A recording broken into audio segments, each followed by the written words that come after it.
Judge Muzaffar Manjari inaugurated the World Senior Citizens Day celebration by lighting the lamp in the joint collaboration of KGF Taluk Legal Services Committee and KGF Advocate Association, Revenue Department and Police Department at KGF Municipal Hall. ಅಂತಂದ್ರೆ ಮುಖ್ಯವಾಗಿ ಹಿರಿಯ ನಾಗರಿಕರಿಗೆ ಇರೋದು ಪಿಂಚಣಿ ವ್ಯವಸ್ಥೆ. ತಾವೆಲ್ಲರೂ ಪಿಂಚಣಿಗೆ ಅರ್ಹರು. ಹಿರಿಯ ನಾಗರಿಕರು ಆಗಿದ್ದು ಒಂದೇ ಒಂದು ಕಾರಣಕ್ಕಾಗಿ ನಿಮಗೆ ಪಿಂಚಣಿ ಸಿಗುತ್ತೆ.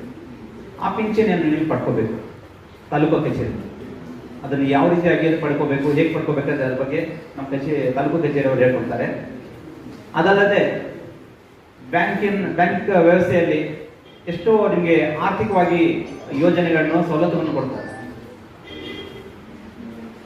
ಒಂದೇನಾದ್ರು ಸಾಲ ಪಡೆಯಬೇಕಾದ್ರೆ ನೀವು ಅದರಲ್ಲಿ ನಿಮಗೆ ಕನ್ಸೆಷನ್ ಇದೆ, ರೇಟ್ ಆಫ್ ಇಂಟ್ರೆಸ್ಟ್ ಕಡಿಮೆ ಇರುತ್ತೆ.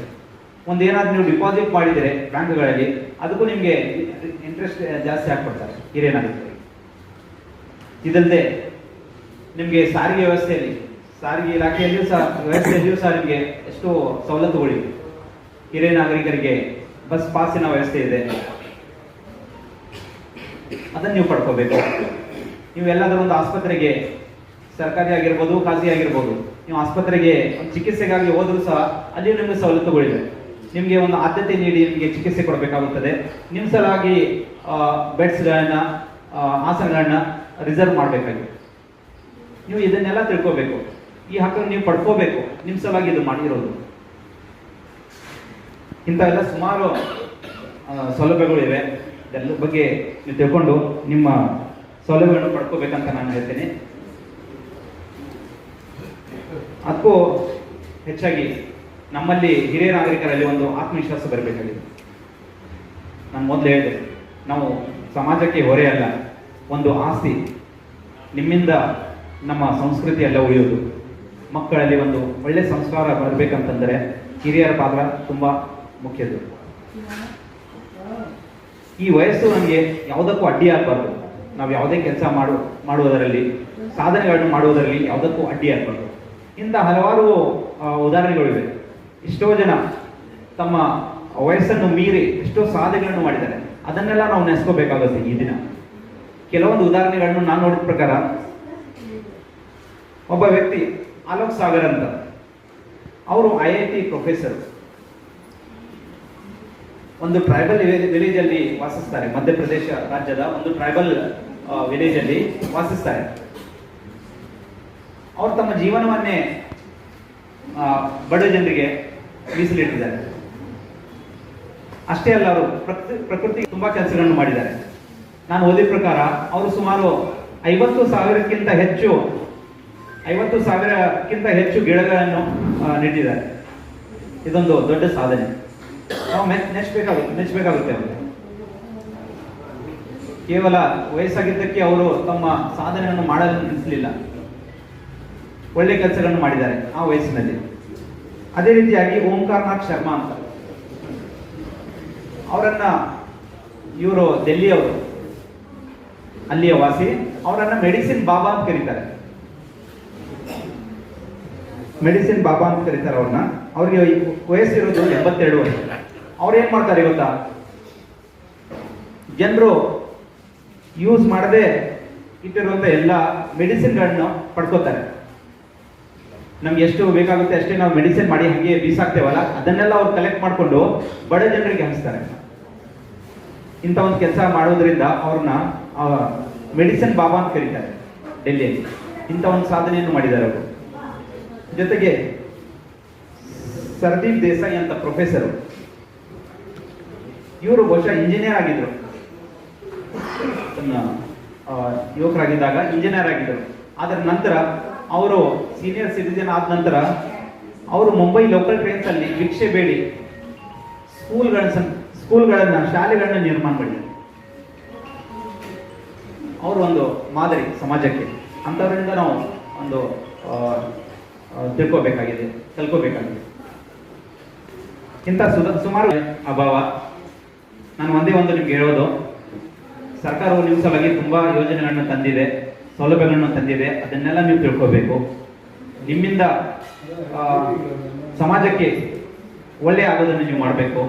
ಅದಕ್ಕಾಗಿ ತುಂಬಾ ಜನ ಆಫೀಸರ್ಸ್ ಬಂದಿದ್ದಾರೆ ಇಲ್ಲಿ, ಬೇರೆಯವರು ಮಾತಾಡ್ತಾ ಇದ್ರ ಬಗ್ಗೆ, ಇದರ ಬಗ್ಗೆ ನೀವೆಲ್ಲರೂ ಸದುಪಯೋಗ ಪಡ್ಕೊಂಡು ಈ ದಿನವನ್ನು ಯಶಸ್ಸುಗೊಳಿಸ್ಬೇಕಂತ ನಿಮ್ಮಲ್ಲಿ ಎಲ್ಲ ಕೇಳ್ತಾ ಈ ದಿನದಲ್ಲಿ ಈ ಸಂದರ್ಭದಲ್ಲಿ ಮಾತನಾಡಲಿಕ್ಕೆ ನನಗೆ ಅವಕಾಶ ಮಾಡಿ. ದಿನಾಚರಣೆ ಈ ಒಂದು ಹಿರಿಯ ನಾಗರಿಕರ ದಿನಾಚರಣೆಯ ಒಂದು ಪ್ರಮುಖ ಧ್ಯೇಯ ವಾಕ್ಯ ಏನೆಂದರೆ, ಇಡೀ ಒಂದು ಪ್ರಪಂಚದಾದ್ಯಂತ ಇರುವ ಎಲ್ಲ ಹಿರಿಯರಿಗೂ ಸಹ ಆರೈಕೆ ಮತ್ತು ಅವರ ಒಂದು ಬೆಂಬಲ ಮಾಡಿ ನಾವೆಲ್ಲರೂ ಸಹ ಸಮಾಜದಲ್ಲಿ ಅವ್ರಿಗೆ ಒಳ್ಳೆ ಸ್ಥಾನಮಾನ ಕೊಡಬೇಕು ಅನ್ನೋ ಒಂದು ಕಾರ್ಯಕ್ರಮದ ಉದ್ದೇಶ. ಇನ್ನು ಮೊದಲನೇದಾಗಿ ಹೇಳ್ಬೇಕಾದ್ರೆ 60 ವರ್ಷ ಆದಮೇಲೆ ಹಿರಿಯರಂತ ನಾವು ಏನು ಪರಿಗಣಿಸ್ತೀವಿ, ನಿಮ್ಮೆಲ್ಲರ ಒಂದು ರಕ್ಷಣೆ ಸಹ ಬಹಳ ಮುಖ್ಯ ಅನ್ನೋದು ಕಾನೂನು ರೀತಿ ಬಹಳ ಅವಶ್ಯಕತೆ ಇದೆ. ಅದೇ ರೀತಿ 2007 ಬಗ್ಗೆ ಕಾನೂನು ಬಗ್ಗೆ ಸಾಕಷ್ಟು ಸಾಹೇಬರು ಹೇಳಿದ್ದಾರೆ. 2007 ಒಂದು ಕಾನೂನು ಬಗ್ಗೆ ಹೇಳ್ಬೇಕಾದ್ರೆ ಹಿರಿಯವರ ಒಂದು ರಕ್ಷಣೆ ಮಾಡುವ ಒಂದು ಉದ್ದೇಶಕ್ಕೋಸ್ಕರ ಈ ಒಂದು ಕಾನೂನು ರಚನೆ ಆಗಿದೆ. ಅದರ ಮುಖ್ಯವಾಗಿ 5 ಒಂದು ಧ್ಯೇಯವಾಕ್ಯ ಇಟ್ಕೊಂಡು ಆ ಒಂದು ಕಾನೂನು ರಚನೆ ಆಗಿದೆ. ಮೊದಲನೇದಾಗಿ ಹಿರಿಯರಿಗೆ ಒಂದು ಜೀವನಾಂಶ ಆಗಿರ್ಬೋದು. ಎರಡನೇದಾಗಿ ಹಿರಿಯರಿಗೆ ಸರ್ಕಾರದ ವತಿಯಿಂದ ವೃದ್ಧಾಶ್ರಮಗಳನ್ನು ಮಾಡೋದಾಗಿರ್ಬೋದು. ಮೂರನೇದಾಗಿ ಹಿರಿಯ ನಾಗರಿಕರಿಗೆ ಸರ್ಕಾರದ ಒಂದು ಆಸ್ಪತ್ರೆಗಳಲ್ಲಿ ಅವರಿಗೊಂದು ವೈದ್ಯಕೀಯ ಚಿಕಿತ್ಸೆ ಸಲುವಾಗಿ ಅವರೊಂದು ಪ್ರತ್ಯೇಕ ಒಂದು ವಾರ್ಡ್ಗಳನ್ನು ಮಾಡೋದಾಗಿರ್ಬೋದು. ಮತ್ತೆ ನಾಲ್ಕನೇದಾಗಿ ಹಿರಿಯರ ಒಂದು ಜೀವನ ಒಂದು ರಕ್ಷಣೆ ಮಾಡೋದು, ಅಂದರೆ ಯಾವುದೇ ತೊಂದರೆ ಆಗದ ಥರ ರಕ್ಷಣೆ ಮಾಡೋದು. ಇನ್ನು 5ನೇದಾಗಿ ಅವರ ಆಸ್ತಿಗಳ ರಕ್ಷಣೆ ಮಾಡೋದು. ಇನ್ನು ಲಾಸ್ಟ್ ಏನಂದ್ರೆ ಆ ಒಂದು ಏನು ಹಿರಿಯರನ್ನ ಯಾರು ನಾವು ತೊಂದರೆಗೀಡು ಮಾಡ್ತೀವೋ, ಅವ್ರು ಯಾರು ಸಮಸ್ಯೆ ಮಾಡ್ತೀವೋ ಅವ್ರನ್ನ ಆಚೆ ಬಿಡೋದಾಗ್ಲಿ, ಹೊಡೆಯೋದಾಗ್ಲಿ, ಅಥವಾ ಅವರ ಆಸ್ತಿಗಳನ್ನ ಕಿತ್ತಿಸ್ಕೊಳ್ಳೋಕ್ಕಾಗಲಿ, ಈ ಒಂದು ಸಂದರ್ಭದಲ್ಲಿ ಯಾರೇ ಮಾಡಿದ್ರು ಸಹ ಅದಕ್ಕೊಂದು ಶಿಕ್ಷೆ ಸಹ ಆ ಒಂದು ಕಾನೂನಲ್ಲಿದೆ. ಆ ಒಂದು ಶಿಕ್ಷೆ 3 ತಿಂಗಳಿದೆ, ಪ್ಲಸ್ ಅದಕ್ಕೆ 10,000 ದಂಡ ಸಹ ಇದೆ. ಈ ಒಂದು ಎಲ್ಲ ಕಾನೂನುಗಳನ್ನು ಸಹ ಅಳ್ಕೋಬೇಕು. ಈ ಒಂದು ಹಿರಿಯರ ಒಂದು ರಕ್ಷಣೆಗಾಗಿ ಈ ಒಂದು KGF ಕಾನೂನು ಸೇವಾ ಪ್ರಾಧಿಕಾರ ಎಲ್ಲ ಹಿರಿಯರಿಗೂ ಸಹ ಒಂದು ಕಾನೂನು ಉಚಿತ ಕಾನೂನು ನೆರವು ಮತ್ತು ಅರಿವು ಸಹ ನಾವು ಯಾವಾಗಲೂ ಸಹ ಕೊಡ್ತೀವಿ.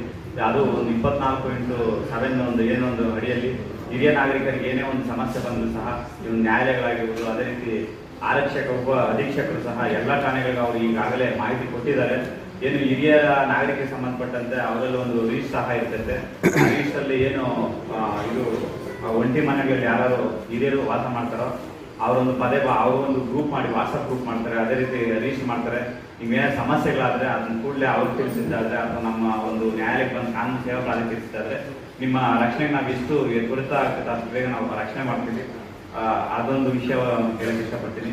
ಇನ್ನು ಕೊನೆಯದಾಗಿ ಹೇಳ್ಬೇಕಾದ್ರೆ ಏನೋ ಒಂದು ಹಿರಿಯರ ಒಂದು ಮಾರ್ಗದರ್ಶನ, ಹಿರಿಯರ ಒಂದು ಆರೈಕೆ ನಮ್ಮ ಮೇಲೆ ಸದಾ ಇರಬೇಕು. ಆ ಒಂದು ಇದ್ದಂಥ ಪಕ್ಷದಲ್ಲಿ ಮಾತ್ರ ನಾವು ಒಂದು ಮನೆ ವಾತಾವರಣದಲ್ಲಿ ಒಳ್ಳೆ ಒಂದು ವಾತಾವರಣದಿಂದ ಬಂದು ನಾವು ಈ ಒಂದು ಸಮಾಜಕ್ಕೆ ಒಂದು ಉತ್ತಮ ಪ್ರಜೆ ಆಗಕ್ಕೆ ಸಾಧ್ಯ. ಯಾಕಂದ್ರೆ ಅನುಭವಕ್ಕಿಂತ ದೊಡ್ಡದು ಯಾವುದಿಲ್ಲ ಅಂತ ಒಂದು ಹಿರಿಯರ ಒಂದು ಗಾದೆ ಮಾತಂತೆ ಎಲ್ಲ ಪ್ರತಿಯೊಂದು ನಾವು ಹೇಳೋದು ಹಿರಿಯರು ಈ ರೀತಿ ಹೇಳಿದ್ರು, ಆ ರೀತಿ ಹೇಳಿದ್ರು ಅಂತ. ಅದರಿಂದ ಹಿರಿಯರ ಒಂದು ಒಳ್ಳೆ ಮಾತುಗಳು, ಹಿರಿಯರ ಒಂದು ಒಳ್ಳೆ ಮಾರ್ಗದರ್ಶನ ಸದಾ ಎಲ್ರಿಗೂ ಇರಲಿ ಅಂತ ಒಂದು ಹೇಳ್ತಾ, ಹಿರಿಯರ ಎಲ್ಲರೂ ಸಹ ನಾವು ರಕ್ಷಣೆ ಮಾಡೋದಕ್ಕೆಲ್ಲ ನಿಂತ್ಕೊಳ್ಳೋಣ. ಅದೇ ರೀತಿ ಹಿರಿಯರಿಗೂ ಸಹ ಸಾಕಷ್ಟು ಸೌಲಭ್ಯ ಸೌಕರ್ಯಗಳಿದೆ. ಅದೇ ರೀತಿ ಆ ಒಂದು ವಿಚಾರವಾಗಿ ತಹಸೀಲ್ದಾರ್ ಇಲಾಖೆಯಿಂದ ಅಧಿಕಾರಿಗಳು ಸಹ ಬಂದಿದ್ದಾರೆ. ನಿಮ್ಗೇನಾದ್ರು ಸಮಸ್ಯೆಗಳಿದ್ರೆ ನೀವು ಬೇಕಾದ್ರೆ ಹೇಳ್ಕೋಬಹುದು. ನಮ್ಮಿಂದ ಆಗೋ ಒಂದು ಮಟ್ಟಿಗೆ ಒಂದು ಕಾನೂನು ರೀತಿ ನಾವು ಸಮಸ್ಯೆ ಬಗೆಹರಿಸ್ತೀವಿ ಅಂತ ಹೇಳ್ತಾ ಈ ಒಂದು ಕಾರ್ಯಕ್ರಮಕ್ಕೆ ಮತ್ತು ಸರ್ವಜ್ಞನ ಕಾರ್ಯಕ್ರಮ ಮಾಡ್ತಾ ಎಲ್ಲರೂ ಕೂಡ ಒಂದು ಸರ್ಕಾರದ ಸೇವೆಗಳು ಹಿರಿಯರಿಗೆ ಯಾವ್ಯಾವ ಸೌಲಭ್ಯಗಳು ಸಿಗ್ತದೆ, ನಂತರ ಆ ಸೇವೆ ಸೌಲಭ್ಯಗಳನ್ನು ಪಡ್ಕೊಳ್ಬೇಕಾದ್ರೆ ಕಾನೂನು ಏನು ಹೇಳ್ತದೆ ಅನ್ನೋ ನಿಟ್ಟಿನಲ್ಲಿ ಬಹಳ ವಿಸ್ತಾರವಾಗಿ ನಿಮಗೆಲ್ಲರೂ ಕೂಡ ಒಂದು ಮನವರಿಕೆ ಮಾಡಿಕೊಟ್ಟಿದ್ದಾರೆ. ಅವರ ಒಂದು ಬಿಡುವಿಲ್ಲದ ಸಮಯದಲ್ಲಿ ಒಂದು ತಮ್ಮ ಮಾರ್ಗದರ್ಶನ ಎಲ್ಲರೂ ಕೂಡ ಬಹಳ ಅವಶ್ಯಕತೆವಾಗಿರ್ತದೆ. ಈ ಸಂದರ್ಭದಲ್ಲಿ ಅವರಿಗೆ ತಮ್ಮೆಲ್ಲರ ಪರವಾಗಿ ಹಾಗೂ ಈ ವೇದಿಕೆ ಪರವಾಗಿ ಹೃತ್ಪೂರ್ವಕವಾದ ಅನಂತಕೋಟಿ ಧನ್ಯವಾದ ಹೇಳ್ತಾ ಇದ್ದೀನಿ. ಅದೇ ರೀತಿ ಗೌರವಾನ್ವಿತ ನ್ಯಾಯಾಧೀಶರುಗಳು ಮಾತಾಡಿದಾಗ ನಿಮಗೆ ಸರ್ಕಾರದಿಂದ ಏನೇನು ಸವಲತ್ತುಗಳು ಸಿಗುತ್ತೆ ಅನ್ನೋದರ ಬಗ್ಗೆ ವೃದ್ಧಾಪ್ಯ ವೇತನ ಆಗ್ಬೋದು, ಬೇರೆ ಅಸಿಸ್ಟೆಂಟ್ ಕಮಿಷನರ್ ಅವರಿಂದ ಏನು ಸೌಕರ್ಯಗಳು ಲಭಿಸುತ್ತೆ ಅನ್ನೋದ್ರ ಬಗ್ಗೆ ಸವಿಸ್ತಾರವಾಗಿ ಸಾಹೇಬರು ತಮ್ಮೆಲ್ಲರ ಗಮನಕ್ಕೆ ತಂದಿದ್ದಾರೆ. ಮುಖ್ಯವಾಗಿ ಒಂದು ಮನೆಗೆ ಇಲ್ಲ ಕುಟುಂಬಕ್ಕೆ ಹಿರಿಯರು ಅವರ ಆಶೀರ್ವಾದ, ಅವರ ಒಂದು ಹಿತನುಡಿಗಳು ತುಂಬ ಮುಖ್ಯವಾಗಿರುತ್ತೆ. ಇತ್ತೀಚೆಗೆ ನಾವೆಲ್ಲ ಸಮಾಜದಲ್ಲಿ ಗಮನಿಸ್ತಾ ಇರುವಾಗ ಮನೆಯಲ್ಲಿರ್ತಕ್ಕಂಥ ಹಿರಿಯರಿಗೆ ಗೌರವನೇ ಇಲ್ದಿರ ಆಗ್ತಾ ಇದೆ. ಕಾರಣ ಏನು ಅಂತಂದ್ರೆ, ಆ ಮನೆಯ ಯಜಮಾನ ಆಸ್ತಿ ಹೊಂದಿರ್ತಾನೆ, ಇಲ್ಲ ಯಾವುದೋ ಒಂದು ಸರ್ಕಾರಿ ಕೆಲಸದಲ್ಲಿ ಇದ್ದು ನಿವೃತ್ತಿ ಆಗಿರ್ತಾರೆ. ಇಡೀ ವಯಸ್ಸಾಗಿರ್ತದೆ, ಹಿರಿಯ ನಾಗರಿಕರಾಗಿರ್ತಾರೆ. ಮುಖ್ಯವಾಗಿ ಏನು ಹೇಳಬೇಕು ಅಂತಂದರೆ, ಈ ಸರ್ಕಾರಿ ಕೆಲಸದಲ್ಲಿದ್ದಾಗ ಅವರು ನಿವೃತ್ತಿ ಹೊಂದಿದಾಗ ಅವರಿಗೆ ನಿವೃತ್ತಿ ಹೊಂದೋಕ್ಕಿಂತ ಮೊದಲು ಒಂದು ಮನೆಯಲ್ಲಿ ಎಲ್ಲ ಸದಸ್ಯರು ತುಂಬ ಗೌರವ ಕೊಡ್ತಾ ಇರ್ತಾರೆ. ಯಾಕಂತಂದರೆ ಅವರ ಸಂಬಳ ತಿಂಗಳು ಬರ್ತಾ ಇರುತ್ತೆ, ಅದನ್ನು ಉಪಯೋಗಿಸ್ಕೊಳ್ತಾ ಇರ್ತಾರೆ. ಈ ನಿವೃತ್ತಿ ಆದ ಮೇಲೆ ಅವರು ಸರ್ಕಾರಿ ಕೆಲಸದ ನಿವೃತ್ತಿ ಆದ ನಂತರ ಆ ದುಡ್ಡನ್ನ ಅವರ ಹೆಸರಿನಲ್ಲಿ ಬ್ಯಾಂಕಲ್ಲಿ ಇಟ್ಕೊಂಡು ಹೋಗ್ತಾ ಇದ್ರೆ ಅವರಿಗೆ ತುಂಬಾ ಗೌರವ ಇರುತ್ತೆ. ಆ ದುಡ್ಡನ್ನ ಅವರು ಪೋಲ್ ಮಾಡಿದ್ರೆ ನನ್ನ ಮಕ್ಕಳಿಗೋ ಇಲ್ಲ ನನ್ನ ಮಕ್ಕಳಿಗೋ ಮೊಮ್ಮಕ್ಕಳಿಗೋ ಇಲ್ಲ ನಮ್ಮ ಮಗಳಿಗೋ ಇಲ್ಲ ನನ್ನ ತಮ್ಮನಿಗೋ ನನ್ನ ಸೊಸೆಗೋ ನನ್ನ ಹೆಂಡತಿಗೋ ಅಂತ ಕೊಟ್ಟುಬಿಟ್ಟ ನಂತರ ಅವರಿಗೆ ಯಾವುದೇ ತರವಾದ ಗೌರವನೂ ಸಿಗೋದಿಲ್ಲ ಅಂತ ಈ ಸಂದರ್ಭದಲ್ಲಿ ಹೇಳಕ್ಕೆ ಇಷ್ಟಪಡ್ತಾ ಇದ್ದೀನಿ. ಯಾಕಂದ್ರೆ ಸಮೃದ್ಧಿಯಾಗಿರ್ತಕ್ಕಂಥ ಈ ಒಂದು ಏನು ಹಿರಿಯ ನಾಗರಿಕರಿಗೆ ಸಿಗ್ತಕ್ಕಂಥ ಸೌಲಭ್ಯಗಳು, ವೃದ್ಧಾಪ್ಯ ವೇತನದ ಒಂದು ಪ್ರಮಾಣ ಪತ್ರಗಳನ್ನು ಗೌರವಾನ್ವಿತ ಎಲ್ಲ ನ್ಯಾಯಾಧೀಶಗಳ ಸಮ್ಮುಖದಲ್ಲಿ ಅವರ ಅಮೃತ ಹಸ್ತದಿಂದ ತಾವು ಪಡಿಬೇಕು ಅಂತ ವಿನಂತಿಸುತ್ತಾ, ಮೊದಲಿಗೆ ಕರಿತಕ್ಕಂಥವ್ರು ದಯವಿಟ್ಟು ವೇದಿಕೆ ಮೇಲೆ ಬರಬೇಕು, ಬಂದು ಈ ಪ್ರಮಾಣ ಪತ್ರವನ್ನು ಸ್ವೀಕರಿಸಬೇಕು ವಿನಂತಿಸ್ತಾ ಇದ್ದೀವಿ. ಮೊದಲಿಗೆ ಭಾಜನ ಕುಮಾರ್, ಮಹೇಂದ್ರ ರೆಡ್ಡಿ, ಶೇರ್ಲಿ ರೆಡ್ಡಪ್ಪಾಚಾರಿ,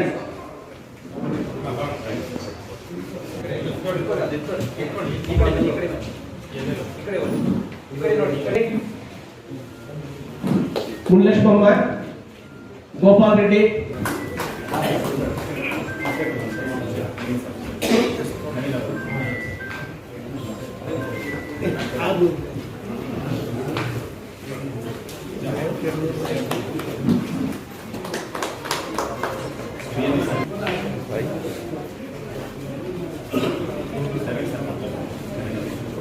ಈ ಶುಭ ಸಂದರ್ಭದಲ್ಲಿ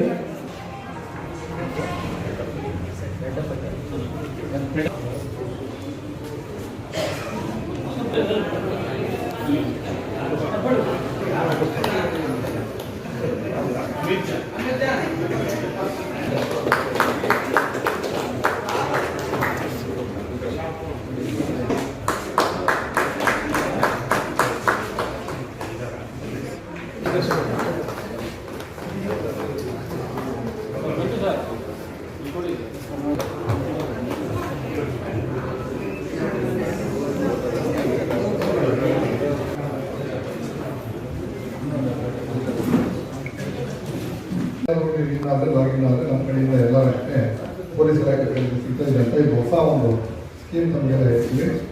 ನಮಗೆ ಅರ್ಥ ಆಗಿಲ್ಲ, ನಮ್ಮ ಸ್ಥಳೀಯ ಠಾಣೆಯಲ್ಲಿ ಹೋದರೆ ನಮ್ಮ ಕಂಪ್ಯೂಟರ್ ಆಪರೇಟರ್ಸ್ ಸರ್ವಿಸ್ ಪಟ್ಟಿರೋದ್ರಿಂದ ನಿಮಗೆ ಮಾಡಿಸ್ಕೊಡ್ತೀವಿ. ಸೊ ಇದೊಂದು ನಮ್ಮ ಕಡೆಯಿಂದ ಹೇಳೋದು. ಆಮೇಲೆ ಒಂಟಿ ಮನೆಗಳಿಂದವು ಅಲ್ಲಿ CCTV ಹಾಕ್ಸ್ಬೋದು ಸುತ್ತ ನಮಗೆ ಕೇಳ್ತಾರೆ CCTV ಹಾಕ್ಸ್ಕೊಡಿ ಅಂತ. ನಮಗೆ ಅಂತ ಪ್ರಾವಿಷನ್ಸ್ ಇಲ್ಲ. ಯಾರಿಗೆ ಅನುಕೂಲ ಇರುತ್ತೋ ಅವ್ರು ಹಾಕ್ಸ್ಕೊಡೋದು ಉತ್ತಮ. ಅಥವಾ ಸಂಬಂಧಪಟ್ಟ ಯಾವುದಾದ್ರೂ ಇಲಾಖೆಗಳು ಸ್ಪಾನ್ಸರ್ ಮಾಡಬೇಕಂದ್ರೆ ಒಳ್ಳೆಯದಾಗ್ತದೆ. ಅದು ನಮಗೆ ಅನುಕೂಲ. ಉಳಿದೆಲ್ಲ ಇಬ್ಬರು ಸಾಹೇಬರು ಎಲ್ಲ ನಮಗೆ ಹೇಳಿದ್ದಾರೆ. ಆಯುಷ್ ಸ್ಕೀಮ್ ಏನಿದೆ ನಿಮ್ಮ ಕಂಪ್ಲೀಟ್ ಎಂತಂದ್ರೆ ನೋಡ್ಕೊಂಡು ಅದಕ್ಕೆ 60 years ಆಗಲ್ಲ, 70 years ಇರಬೇಕಂತೆ. ಅದೊಂದು ನಮ್ಮ ಕಡೆಯಿಂದ ಬಿಟ್ಟೋಗಿರೋ ಒಂದು ಸ್ಕೀಮ್ ಹೇಳಿದೆ. ಮತ್ತೆ ಹೇಳಿದ್ದಾರೆ 70 years ಅಬವ್ ಆಗುತ್ತೆ, 60 years ಬರಲ್ಲ. ಅದು ಕೇಂದ್ರ ಸರ್ಕಾರದ ಸ್ಕೀಮ್. ಅದು ನೀವು ಅದರಲ್ಲೇನಾದರೂ ಸಂಬಂಧಪಟ್ಟ ಇಲಾಖೆಯಿಂದ ಲಾಗಿನ್ ಆಗಿ ನಿಮ್ಮ ಹೆಸರು ನೋಂದಣಿ ಮಾಡ್ಕೊಂಡ್ರೆ ನಿಮಗೆ ಫ್ರೀ ಮೆಡಿಕಲ್ ಏಡ್ ಸಿಗ್ತದೆ 70 years ಅಬವ್ ಅವರಿಗೆ. ಎರಡು ಬಿಟ್ಟು ವಿಚಾರ ಮಾತ್ರ ಹೇಳ್ತಾರೆ. ಮತ್ತೆ ಎಲ್ಲ ಹಿರಿಯರು ವೇದಿಕೆಯವರು ಎಲ್ಲರೂ ತಮಗೆಲ್ಲ ಹೇಳಿದ್ದಾರೆ. ಇಲ್ಲಿ ಅವರು ಕುತ್ಕೊಂಡು ಸಮಾಧಾನವಾಗಿ ಕೇಳಿದಿಲ್ಲ. ನಾವು ಒಂದಿನ ಆಚರಣೆ ಮಾಡಿದ್ದೀವಿ, ವರ್ಷ ಪೂರ್ತಿನೂ ತಮಗೆ ರಕ್ಷಣೆ ಮಾಡಿದ್ರೆ ಮಾತ್ರ ಈ ದಿನ ಆಚರಣೆ ಮಾಡೋದು ಸಾರ್ಥಕ ಆಗ್ತದೆ ಅಂತ ನನ್ನ ಅಭಿಪ್ರಾಯ. ಮೀಟಿಂಗು ಏನಾದ್ರು ಕಂಪಲ್ಸರಿ ಹಾಜರಾಗಬೇಕು ಅನ್ನೋದು. ಸೊ ನೀವು ಎಲ್ಲ ಇಲಾಖೆಗಳಲ್ಲಿ ನೀವು ಸಂಪರ್ಕ ಇಟ್ಕೊಳ್ಳಿ, ಸಾಧ್ಯ ಆಗಿರೋದು ಹೆಲ್ಪ್ ತಗೊಳ್ಳಿ. ಎಲ್ಲ ಇಲಾಖೆ ಅಧಿಕಾರಿಗಳು ಸಹ ತಮಗಿರ್ತಕ್ಕಂಥ ಎಲ್ಲ ಬೆನಿಫಿಟ್ಗಳು ಹೇಳ್ಕೋಬೇಕಂತ ಹೇಳಿದ್ರೆ ಅಭಿಪ್ರಾಯ ಇರ್ತಾರೆ. ಆಗ ಎಲ್ಲ ಇಲಾಖೆಯು ಸಹಕಾರ ಮಾಡಬೇಕಂತ ಕೋರ್ತಾ ಇದನ್ನ ತಹಸೀಲ್ದಾರ್ ಅಧ್ಯಕ್ಷರು ವಹಿಸಬೇಕಾಗಿತ್ತು. ಅವರ ಎಲ್ಲರ ಕಾರಣದಿಂದ ಆಗಿದೆ. ಹಾಗಾಗಿ ಅವರ ಉಪಸ್ಥಿತಿಯಲ್ಲಿ ವೇದಿಕೆಯಲ್ಲೂ ಎಲ್ಲರಿಗೂ ಮತ್ತೊಮ್ಮೆ ಧನ್ಯವಾದಗಳನ್ನು ನಾನು ಮಾತನಾಡುತ್ತೀನಿ. Thank you.